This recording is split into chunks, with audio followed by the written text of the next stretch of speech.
warahmatullahi wabarakatuh. Saya Muhammad Syarif Hidayatullah, selaku mahasiswa Institut Agama Islam Darul Ulum Kandangan dari program studi Pendidikan Agama Islam semester 3 Reguler 1. Oke, jadi pada hari ini saya berada di MTS Al-Azhar Kandangan. Jadi pada kesempatan kali ini saya akan mewawancari satu orang guru yang ada di sini, yang mana wawancara ini untuk memenuhi tugas final test mata kuliah profesi keguruan dengan dosen pengajar Ibu Hafizatul Munawwarah MPD. Oke, mau tahu keseruannya bagaimana? Yuk, ikuti saya. Oke, kita sudah bersama salah seorang guru yang ada di MTS Al-Azhar ini. Dengan Bapak siapa mungkin? Bapak Muhammad Ridwan. Oke, Bapak Muhammad Ridwan. Untuk riwayat pendidikan Bapak mungkin apa? Pendidikan saya itu mulai dari formal. Pendidikan formal itu dari SD sampai yang terakhir itu perguruan tinggi, yaitu yang D1. Dan saya kuliah itu terakhir jurusan Pendidikan Agama Islam. Oke, mungkin gimana itu? Saya kuliah di STAI Darul Ulum Kandangan. Oke, jadi kita sama nih dari Sekolah Tinggi Agama Islam Darul Ulum Kandangan. Untuk pertanyaan selanjutnya, apa yang memotivasi Bapak untuk memilih profesi sebagai guru ini?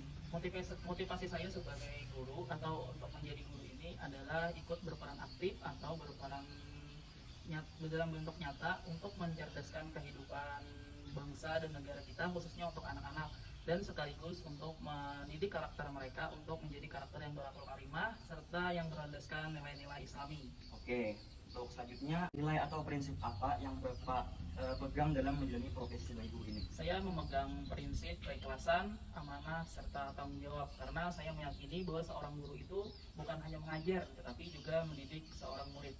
Bagaimana Bapak mempersiapkan pembelajaran sebelum masuk kelas? Saya menyiapkan pembelajaran sebelum masuk kelas itu dengan cara menyusun perangkat-perangkat pembelajaran, itu seperti RPP, silabus, bahan ajar, dan lainnya. Oke, selanjutnya metode pembelajaran apa yang paling sering Bapak pakai dan juga mengapa alasannya? Saya sering menggunakan metode ceramah interaktif, tanya jawab, diskusi, maupun penugasan. Karena menurut saya dengan tugas-tugas tersebut atau dengan metode yang saya pakai tersebut, anak didik kita atau peserta didik kita itu lebih aktif dan bisa mencari jawaban mereka dengan kerjasama. Bagaimana Bapak menyesuaikan pembelajaran dengan kemampuan siswa yang beragam? Saya menyesuaikan pembelajaran dengan kemampuan siswa yang beragam itu dengan cara memberi pembelajaran itu secara bertahap, tidak secara langsung. Jadi sedikit demi sedikit saya jelaskan. Bagi yang sulit untuk memahami penjelasan saya, itu akan diadakan pendampingan khusus bagi mereka yang memang kurang. Selanjutnya, media atau alat bantu apa yang biasanya Bapak gunakan dalam mengajar? Oke, kalau media ini saya banyak menggunakan media-media seperti buku paket sekolah, buku LKS, maupun seperti jawaban yang ada di internet. Jadi kita sekarang kan sudah menggunakan internet dan zaman modern, jadi kita bisa mencari-cari itu lewat internet. Bagaimana cara Bapak melakukan penilaian terhadap hasil belajar siswa? Penilaian yang dilakukan saya untuk menilai bagaimana hasil pembelajaran siswa itu bisa meliputi aspek kognitif, afektif, serta psikomotorik. Itu bisa kita lakukan melalui ulangan harian maupun ulangan tengah semester maupun akhir semester. Selanjutnya, bagaimana Bapak memotivasi siswa yang kurang semangat dalam belajar? Kalau ada siswa yang kurang belajar, biasanya itu saya motivasi dengan cara memberikan nasihat. Habis itu kita dekati secara personal, kita dekati apa permasalahannya dan kita beri solusi semaksimal mungkin. Dan bisa juga nanti kita beri penghargaan sedikit sederhana. Apa pendekatan Bapak dalam menangani siswa yang memiliki masalah kedisiplinan? Saya mengedepankan pendekatan yang edukatif serta religius, seperti memberikan teguran yang mendidik, bekerja sama dengan guru BK, guru wali kelas, maupun orang tua. Oke, apa bentuk pengembangan diri yang Bapak lakukan sebagai seorang guru?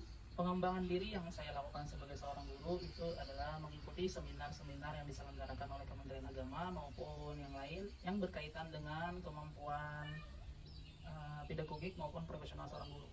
Apa kunci utama menjadi guru profesional pada masa sekarang ini? Kunci utamanya adalah penguasaan kompetensi guru serta kemampuan untuk beradaptasi dengan cepat dengan kemajuan teknologi sekarang. Oke, selanjutnya bagaimana nih Bapak menciptakan suasana belajar yang positif dan juga menyenangkan? Saya menciptakan suasana belajar yang kondusif serta menyenangkan dengan cara membangun komunikasi yang baik itu antara siswa dengan siswa maupun dengan siswa dan guru. Bagaimana Bapak memahami dan juga menerapkan kode etik guru dalam keseharian Bapak? Saya memahami kode etik guru itu dalam keseharian itu menjadikan kode etik tersebut adalah pedoman untuk bersikap maupun bertindak. Masuk kepada pertanyaan kompetensi seorang guru, yaitu kompetensi pedagogik nih. Bagaimana Bapak memastikan siswa benar-benar memahami materi yang Bapak sampaikan? Saya melakukan evaluasi berkelanjutan seperti menanyakan tanya jawab, baik itu dari soal latihan maupun refleksi untuk mengetahui bagaimana tingkat pemahaman siswa terhadap materi yang saya berikan. Oke, selanjutnya untuk kompetensi kepribadian, bagaimana Bapak menjaga sikap dan ketelatenan di hadapan para siswa? Saya menjaga sikap, tutur kata maupun itu kedisiplinan dan serta berusaha menjadi teladan bagi siswa untuk menjadi contoh yang baik kepada siswa. Menurut Bapak nih, apa tantangan terbesar dunia pendidikan di era global saat ini? Tantangan terbesarnya adalah pengaruh globalisasi dan teknologi terhadap karakter siswa. Selanjutnya, bagaimana Bapak menghadapi kemajuan teknologi yang masuk ke dunia pendidikan? Saya memanfaatkan media tersebut sebagai media pembelajaran dan sumber informasi, serta tetap memberikan arahan dan pengawasan agar bisa digunakan dengan baik. Oke, selanjutnya apa strategi Bapak agar siswa bisa bersaing di era global dan juga digital? Saya memberikan siswa itu seperti ilmu komunikasi efektif, dan bisa juga dengan pembelajaran yang berpikir kritis. Pengalaman mengajar apa yang paling berpesan bagi Bapak? Pengalaman yang paling berkesan untuk saya sendiri itu adalah ketika melihat siswa itu bisa menjadi lebih baik, baik itu dari sikap maupun nilai akademiknya, yang terutama terhadap akhlaknya. Apa satu hal yang ingin Bapak tingkatkan dalam proses pembelajaran ke depan? Saya ingin meningkatkan inovasi pembelajaran berbasis teknologi serta modern agar nantinya pembelajaran lebih mudah diikuti dan dipahami oleh siswa dan menjadikan pembelajaran itu lebih efektif dan efisien. Oke, ini pertanyaan terakhir nih Pak. Apa harapan Bapak nih untuk masa depan pendidikan di Indonesia ini? Harapan saya pendidikan di Indonesia ini semoga semakin maju, berkualitas, serta mampu melahirkan generasi muda yang berilmu, beriman, serta tidak luput dengan akhlakul karimah. Mungkin sudah cukup nih untuk wawancara kita pada hari ini. Sebelumnya Ulun sangat berterima kasih kepada Bapak Muhammad Ridwan yang sudah meluangkan waktunya untuk mengisi wawancara pada hari ini. Ya, sama-sama.